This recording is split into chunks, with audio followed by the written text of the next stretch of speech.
ముక్కోటి ఏకాదశి సందర్భంగా మంచిర్యాల జిల్లాలోని ఆలయాలకు భక్తులు క్యూ కట్టారు. చెన్నూరులోని జగన్నాథ ఆలయంలో ముక్కోటి ఏకాదశి వేడుకలు వైభవంగా జరిగాయి.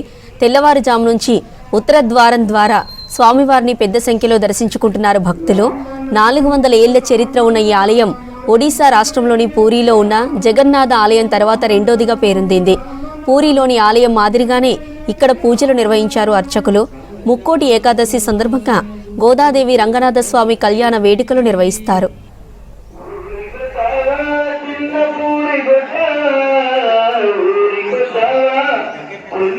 దేవస్థానం ఈరోజు వైకుంఠ ఏకాదశిని పురస్కరించుకొని ఉత్తర ద్వార దర్శనం ఏర్పాటు చేయడం జరిగింది. ఉత్తరమనగా మోక్ష మార్గము. మరి స్వామి సకల దేవేరులందరికీ కూడా 31 కోట్ల దేవతలందరికీ కూడా ఈరోజు ఉత్తర ద్వారం నుండి సకల దేవతలందరికీ కూడా దర్శనమిస్తారట.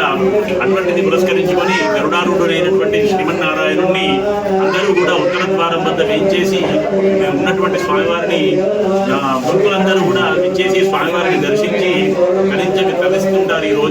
ఈ రోజు ముఖ్యంగా చేయవలసినటువంటి స్వామివారి యొక్క సంకీర్తన, ఉపవాస దీక్ష. ఉదయం సాయంకాలం వరకు ఉపవాస దీక్ష ఉండి స్వామివారి యొక్క సంకీర్తన, స్వామివారి యొక్క విషయాన్ని స్మరించుకుంటూ సాయంకాలం వరకు ఉపవాస దీక్ష ఉండి